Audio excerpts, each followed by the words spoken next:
This is Mike J. Welcome back to the channel. What I want to talk about here today is the 2021 Camaro SS1LE in the 10-speed auto. Those of you that have been following my channel for a while know my fun for General Motors vehicles. Anything from Corvettes to Camaros. Owned a lot of Corvettes and Camaros, and my fair share of Mustang. The Supra was one of those things that I wanted to experience because of the hype. Supra is a great car, but it doesn't compete with the GM sports vehicles, in my opinion, for the price. Anyways, the Camaro sales actually had gone up about 19% this year. When the coronavirus hit, GM had some factory shutdowns, and then it also halted production of the Camaro due to the computer chip shortage that we are having globally right now. Any car right now that's new are having inventory problems due to the fact that they can't get computer chips to put in these cars. On Motor Biscuit, I was reading an article that the Camaro factory had shut down somewhere in the middle of March. Now, this car right here was manufactured in March. Took delivery in the beginning of April, last week. Nevertheless, what they've done is that they've stopped and halted production of the Camaros. I've been on forums, and I've also been on a lot of YouTube channels where people have left comments saying that they've ordered one of these Camaros and they're still not seeing their cars, and they'll probably won't see their cars until they resume production of the 2021 Camaro. Now, since this car was manufactured in March, it was probably one of the last ones that left the gates with the computer chips in them before they were shipped out to the dealerships. This vehicle right here, as of 4 weeks ago at most, they had allocation and they were receiving 5 of these 1LEs, and every single one of them were pre-sold before they hit the grounds. In fact, the only opportunity that I had was to get a white one or to get a shadow gray one, and of course I chose the white one. But anyways, just to give you an example, that this vehicle right here was the same price as my 301A package with active exhaust and Magna Mustang GT that was a 2020.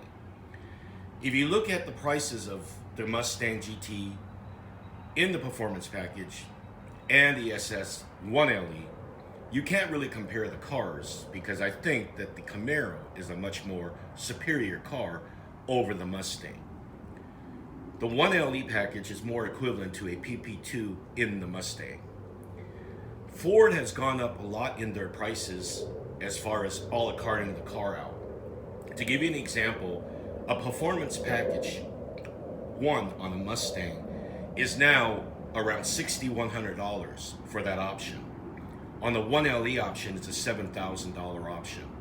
But what you don't get in the Mustang that you have to a la carte is Magna active exhaust, and that alone right there is a hefty, probably about $3,000 options for those two things alone. The 1LE package, $7,000, comes with active exhaust, and it also comes with Magna, and it comes with a lot of the things that the Mustang just doesn't have. You got 305 tires in the rear on the 1LE, and you have 285 tires in the front of the 1LE. On the Mustangs, you've got 275s in the rear, 255s in the front. Now, granted that it's debatable if the Michelin Super Sport S4s, 4Ss are better tires than these Goodyear Eagle F1s, but nevertheless, both cars are very track capable. Now, I will say one thing is that this does share the 10-speed automatic transmission alongside with the Mustang. Those of you know that I have an awful whining noise. Yes, it's normal, straight cut gears, the pump, blah, blah, blah, blah. I've heard it all. I was not happy with the noises it made. It's a problem, it seems like, in all the 10 speeds with the Ford products. And this is a 10 speed, and if it is the same exact transmission, they might be using a different pumps. I don't know. It could be the plastic pan that's in the transmission of the Mustang that's emulating more noise, which the Camaro doesn't use. But anyways, I do not have a whining noise in the 10 speed in the Camaro. Now, if you ask my opinion, owning all these cars that I've owned, this is my opinion, and I know that, a lot of you won't agree, but I think that the Camaro 1SS is the best buy. Now, they may be axing this car for 2023. It may be the last year. So, I think that these 2021s, or a big bunch of them, are going to be probably worth some money. If they do kill the Camaro, this 1LE with a 10-speed auto, and maybe with the manual as well, because I know there's a lot of enthusiasts that wants to shift, you can't find a better car for in the $40,000 to $50,000 range than a Camaro 1SS 1LE, the way that they're spec'd out. Like I said, this car comes in right at the same price as what my Mustang comes in at. Also, this has the performance data recorder, which is a $1,300 option that I didn't order. It was on the car. I didn't have a choice because this is how this car came in. And the thing is, with the shortage of new cars, used car prices have gone up, discounts have been less. This vehicle right here, unfortunately, I got a pretty good deal. I got $3,000 knocked off with a $1,500 rebate. And I've have people that commented saying that they paid sticker price for these Camaros in different states. Unfortunately, they probably didn't, shop around enough, but pretty much you're at ends because you're gonna find it and you're gonna buy it because there isn't anything out there. You do a search and you're looking for a Camaro SS, it's near impossible to find one. And in the state of California, and I believe it's Oregon, you can't buy a Camaro SS or a ZL1. They had something to do with the copper that's in the brake pads. But anyways, I think that GM may be killing this car in 2023. So those of you that are Camaro enthusiasts, you better go out there and grab yourself one of these. And if you can get one at sticker or near sticker, jump on it because supply is very limited. Used cars have gone up. I had an offer for a dealership to buy my C7 for nearly what I paid for it. Because at the time I bought my C7, I had a huge discount. People weren't buying them because they were waiting for the new C8. And of course, we all know how the C8s are going right now. I've got one on order that could take up to 2 years before I'll see the car. So certain cars have gone up and certain cars stayed the same. Nevertheless, cars in this industry that we are in right now, they're worth a lot of money, and it's like houses. If you can't buy one, that is at MSRP, you will have to pay a little bit of markup on some of these cars that are out there. And I'll give you a good example. Even a Kia Telluride, big SUV, a Kia for Christ's sakes, they're charging $3,000 on some dealerships for a markup just because of the lack of inventory and demand. But anyways, I'm gonna do a walk around my car. Let me get it out of the garage and we'll go over what's on the 1LE. So let's do a cold start. We always love cold starts.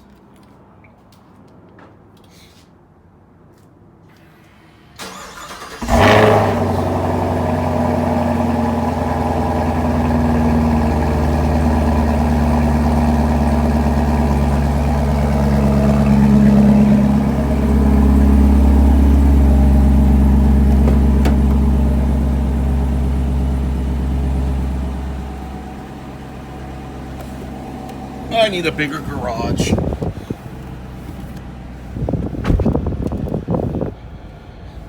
There we've got the infotainment system. This has been changed and updated a little bit. The graphics are a little different. I had a 2018. This is a little bit different than my old car was. Let's turn it into life.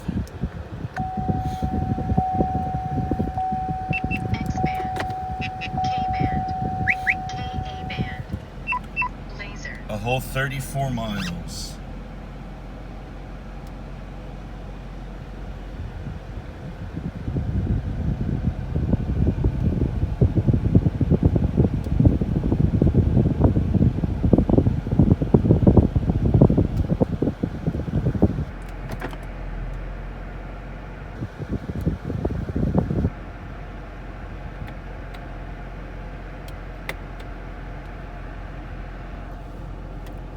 Okay. A lot of this right here, the top gauges have been cleaned up a little bit. They're a little bit more clearer than they were in the previous model years. Because you've got your OnStar system now that's up into the head visor instead of the rearview mirror like they used to be. Everything else has stayed pretty much the same on the Camaros. You have a Alcantara wrap steering wheel.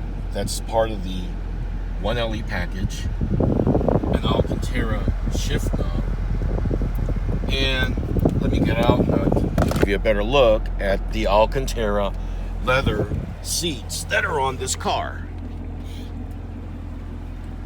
And we have Recaro's buckets that are Alcantara and leather side bolsters.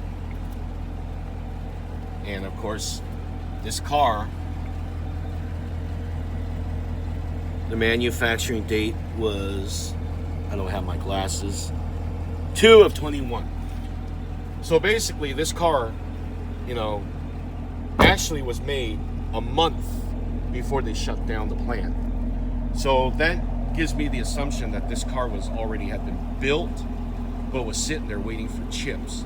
And they could no longer put out any more of these new Camaros because they didn't have room to store them, waiting for computer chips.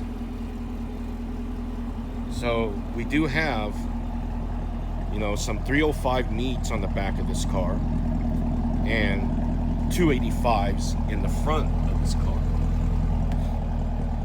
Of course, you got the black emblems, the black Chevy emblems, the black SS emblems, due to the fact that because it's a 1LE and you've got this black lip spoiler as well on the 1LE. And the painted brake calipers come in red, and it does say 1LE on the brake calipers. And this is Brembo all the way around, 6 pistons in the rear, or 6 pistons in the front, and 4 in the rear. On the Mustangs, you don't even get Brembos in the back. You get a 4 pistons in the front.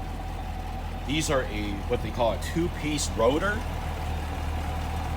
that you get on the Camaro 1SS, 1LE. You could opt for a 2SS that gives you a little bit more things, but when the 1LE in the 1SS form comes with so much extra, why would you want to spring for the extra, what is it, $3,000-$4,000? I think it's more than that, for the 2SS package. You see how these tires protrude out of the fender. It fills up the fender well, really well. It is just a sharp, gorgeous looking Camaro that they've ever built, in my opinion. Nice front splitter. I love this car, the stance of it, just the way it sits. I mean, you can't find a better vehicle out there under $50,000 with this kind of performance. Let's take a look under the hood.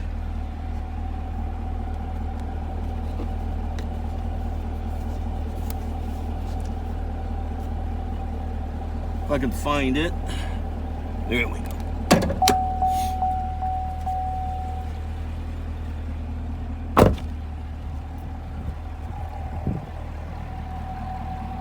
Of course, you have strut, or not strut tower, but shock tower brace for the hood. No pop rods to mess around with. Why Mustang doesn't put one in is beyond me, but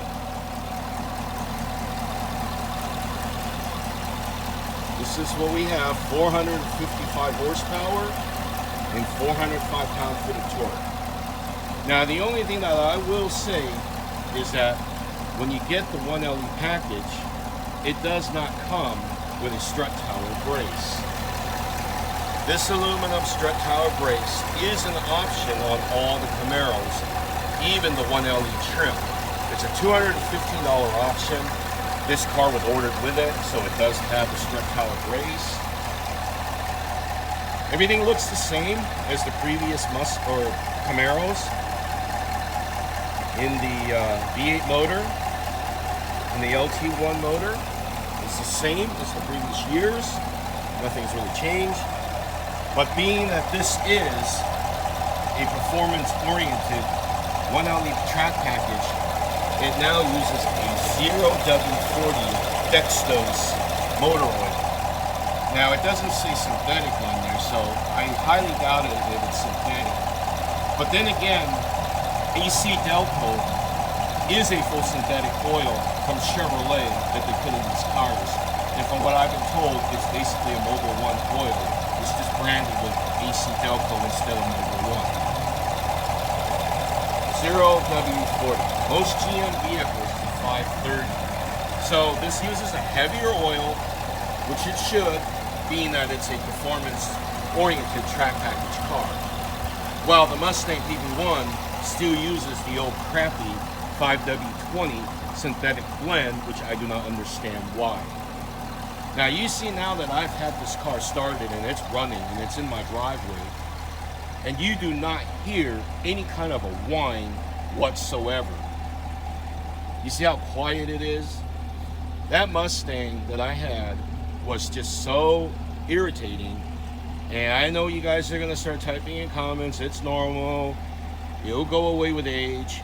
I don't think so, because when the car gets really hot to operating temperature, that whine is just so bad that I just couldn't live with it anymore. But who does not want one of these versus a Mustang? I mean, you've just got to buy one of these. Those of you that never drove a Camaro, you ought to go out and drive one of these. If you can find one at the dealership, and if they'll let you drive one. This is an amazing car the way it handles. And I hate to say this 1LE package handles way better than the Supra, and the Supra is a good driving car. The Vet I can't really say because I don't have the top of the line Vet. It's got the base suspension. But this is a very track-worthy 1LE package, and those of you that do buy a Camaro, what this costs, you will pay the same price basically or more for just the 2SS regular Camaro. But anyways, it's got the black mirrors as well. The theme of the 1LE is the blackouts. You know, those look like magnesium wheels. I'm sure they're not. I'm sure they're aluminum, but they sure look nice. It's funny because some people refer to these as magnesium wheels, and I don't think they're magnesium wheels. That would be so pricey to put on a Camaro. But let's take a look at the passenger side.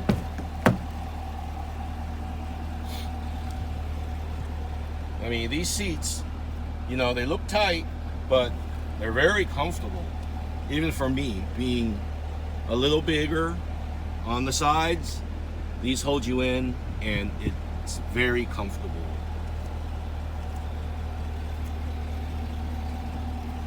Now, people complain Camaros are hard to see out of, yada, yada, yada. You know, I don't get it. What is there to see out of the back of your rearview mirror? You know, you're going forward, and more than likely you're going forward very fast in these cars. I've never had an issue with visibility. Like I said, I've owned on the Camaro in the past. It's a non-issue that a lot of people make an issue. But anyways, as you can hear, this car is smooth, and it shifts on a dime with its 10-speed. Even though the performance time probably didn't change on the 10-speed versus the 8-speed, It's just the way the car drives with its shifting. There was nothing wrong with the 8-speed, but the 10-speed on this car was much improved for shifting. Like I said, I don't have a lot of miles on this car, but I know how these cars drive. I've owned many of them, and it's an awesome car. But anyways, if you want one of these Camaros, or any Camaro in an SS form, snag one up now before they're all gone, because there ain't gonna be much, and you probably won't see any of these for a long time until they open up the plant. And then you've got maybe a few years to buy one before they axe this car if Chevrolet decides to axe it. But anyways, if you like this video, please give me a big thumbs up. Please like, subscribe, comment, tap the notification bell for future videos, and I'll see you in the next one. I love how GM always does this. Right on the corner or on the front of the hood, Chevrolet Performance. Thanks for watching. Take care.